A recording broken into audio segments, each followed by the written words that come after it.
Hey guys, hope you guys are well. So if you are having trouble with your key not working on one of your Toyota vehicles, I'm currently having trouble with my Toyota Wish. The key is basically not working, so as you can see, the key sort of works. I mean, the batteries looks like it's good.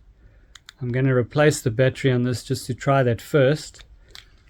But if it isn't that, obviously you're going to start stressing out and thinking, is it the chip inside the key, or is it the vehicle itself? Is one of the access and entry, the start and entry module, is that packed up?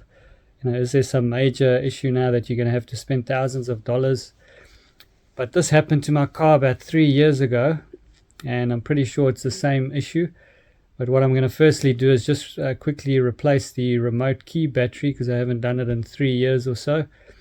And then if that doesn't work, then I'm going to show you what to do next, okay? Because there's one additional thing you can try that will probably 90% of the time solve the issue for you. This is relatable to the Corollas. I have a Toyota Wish. It could be a Hilux. It's mainly the Corolla, Hilux, Rav4s. Anything with this sort of looking key, if it has the same sort of frequency as this key. So let's just quickly replace the battery on this, and then I'll just show you how to do that quickly. Okay, so with your key, basically, if you look on the bottom over here, and you'll see a little slit over there, right over there. So you just want to get a little screwdriver, just pop that open. Now there's lots of videos on YouTube showing you how to do this. And you'll just see your chip inside there. Just want to pull that out. Make sure this little pad over here for the buttons doesn't fall out. But this is the chip. Okay, so you just want to pop that open. And you'll see your remote battery here.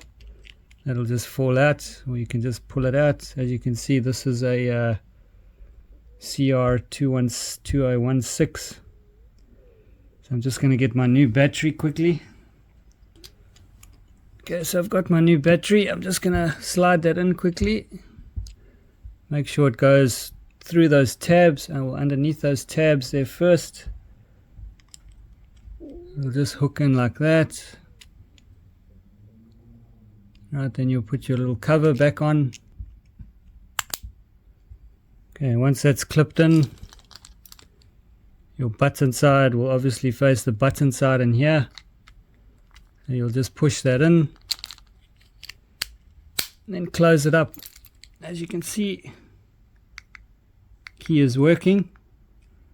Now let's go check on the vehicle to see if it's helped solve the issue firstly. This is the first step you want to take. Okay, so as you can see, the key is fine. The battery is okay. You can see the light flashing on the key. If you look on the vehicle, the indicators are not flashing, for the lock and unlock. So what we're going to do is we're going to disconnect the battery and leave the battery off for about 15 minutes. Alright, I think that's what I did a similar thing about 3 years ago to fix the same issue. Okay, so coming into the engine bay, just come over to your battery and disconnect the negative terminal. Also disconnect the positive.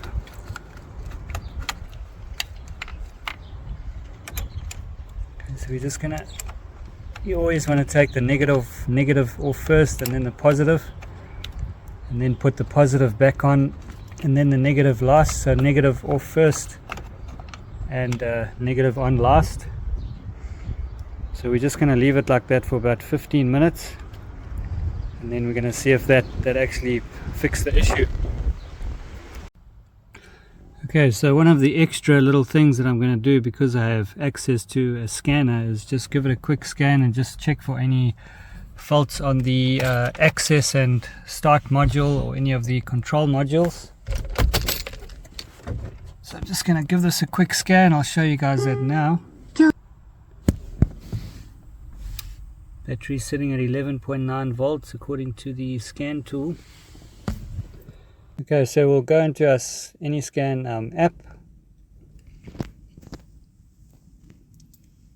Just quickly do a scan on the vehicle just to check for any immobilizer faults or any battery faults or any sort of entry and access faults. So if you guys want me to do a review on the scanner, also give me a comment down below. Go to Japan, manual selection.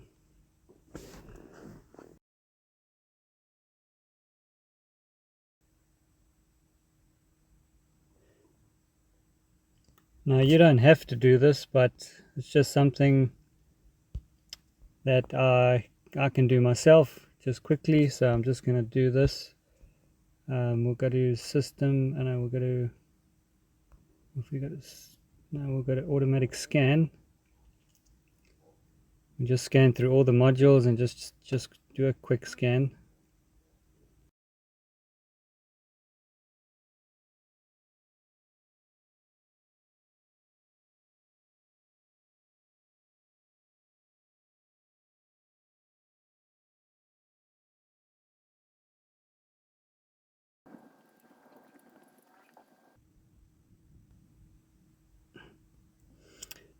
Okay, so the scan is finished. As you can see, no faults on the immobilizer or any of the other modules. What's cool about the scan is that you also get a report, which is pretty neat. But yeah, we'll move on to the next step now, because that's obviously fine. Okay guys, so it's been about 15 minutes. You don't want to have it less than that. You might as well wait about at least 15 minutes, to do this correctly. So I'm just tightening up the negative. As I said, positive back on first and then negative, otherwise you'll cause a spark. Okay, now let's just see if that resolved the issue. I'll just close the bonnet first. Okay guys, back at the vehicle now. The battery's hooked up. Let's just see if it sorted it out. Okay, there we go. Problem fixed just by resetting the control modules, just by resetting the battery. Everything's working perfectly. Okay guys, there we go, simple fix. So all you have to do is firstly try a new remote battery. That's the cheapest and easiest thing to try first. If that doesn't work, obviously we move on to the next step, but it's a nice thing to do. Just if your battery hasn't been replaced on your key for 3 or 4 years, it's probably advisable just to do it anyway. It's only $10 or so for a few batteries. But once you've done that, okay, and if that doesn't work, obviously you're going to try and you're going to reset the battery. As I say, 10 to 15 minutes. I'd say 15 minutes minimum, just to do a hard reset on the ECUs in the vehicle. Once you have done that, you'll need to come back into the vehicle. I'll just show you what to do, because now your windows and stuff like that, your automatic function on your windows and your clock also need to be put back to normal, and your radio. Okay, so I'll just show you how to do that. So you just want to switch your ignition on, then go to your master switch. Firstly, do your driver's window first. So this is the driver's. So just hold it down for about 3 seconds. And you'll see the automatic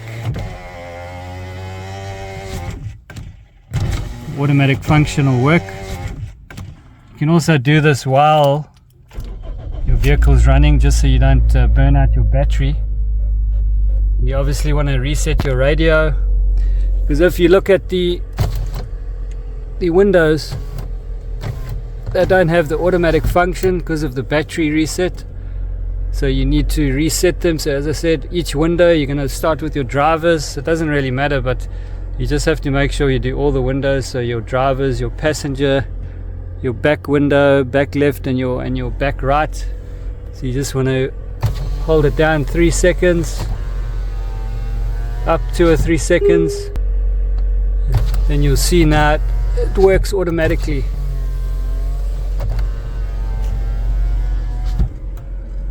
Okay, let's do the back rear, left rear.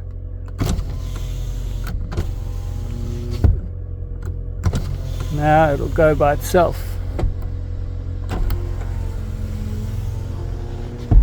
Okay, and obviously now you want to reset your clock. Okay, so you just want to, the time now is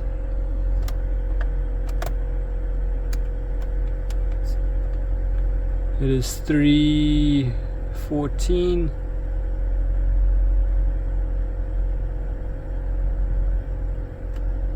So simple fix, guys, that'll save you a lot of money instead of you going to the dealer or going to a workshop and being all paranoid and worrying about facing big bills, $1,000 bills, or at least a couple hundred for them to look at it and diagnose it. Something you can do for free. You might only have to pay for the batteries if it is the issue, with your remote battery, but it's most likely well, a lot of the time, when I used to work for the dealer, it was actually just the remote battery. That's a nice, quick, simple fix. But if it isn't that, then it's obviously your main battery that you just disconnect and then put back, and then basically the problem's solved.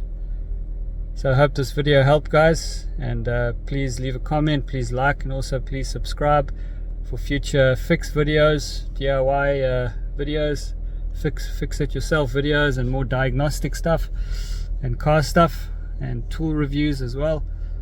Have a good one, guys. Peace. Cheers.